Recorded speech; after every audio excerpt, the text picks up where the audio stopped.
Chelsea serait-elle dans l'eau chaude? Le Nordique Spa Village poursuit la municipalité en raison de coupures d'eau survenues en 2022. L'entreprise qui réclame plus de 675 000 en dommages et intérêts et pour atteinte à la réputation. Louis-Charles Poulain est allé aux sources.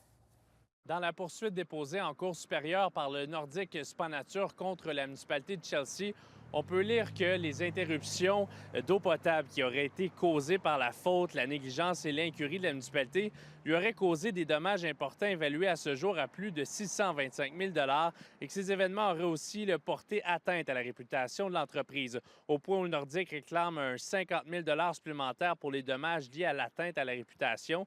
Toujours selon les documents de la Cour, des interruptions d'eau seraient survenues les 31 mars, 21 et 22 mai et du 11 au 14 octobre 2022. Le Nordique allègue ne pas avoir été informé de ces pannes et qu'elles seraient survenues en raison de déficiences d'entretien de la municipalité. Pour sa part, Chelsea demande au tribunal que son sous-traitant Aquatech soit tenu responsable dans l'éventualité où la municipalité serait blâmée. Une demande que conteste de son côté Aquatech, comme on peut également le lire dans les documents consultés auprès de la Cour supérieure.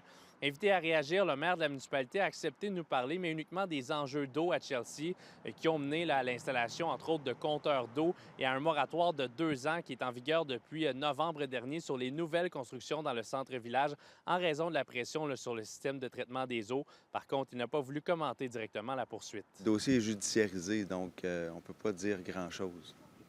Mais toutefois, est-ce qu'il y a déjà eu au cours des dernières années des moments où il y a eu des baisses de pression dans le réseau? Oui.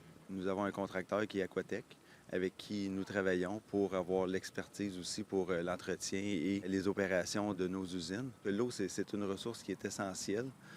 Plusieurs municipalités au Québec ont des enjeux au niveau des infrastructures.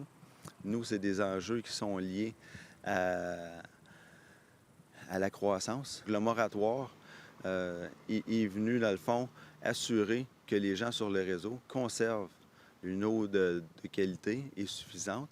Puis là, on travaille à optimiser nos usines. Concernant la poursuite en cour supérieure contre la municipalité, le sous-traitant Aquatech nous a répondu ne pas pouvoir faire de commentaires puisqu'il s'agit d'un dossier judiciarisé. Et pour sa part, le Spa Nordique nous a également mentionné ne pas pouvoir commenter. Louis-Charles Poulain, RNC Nouvelles, Chelsea.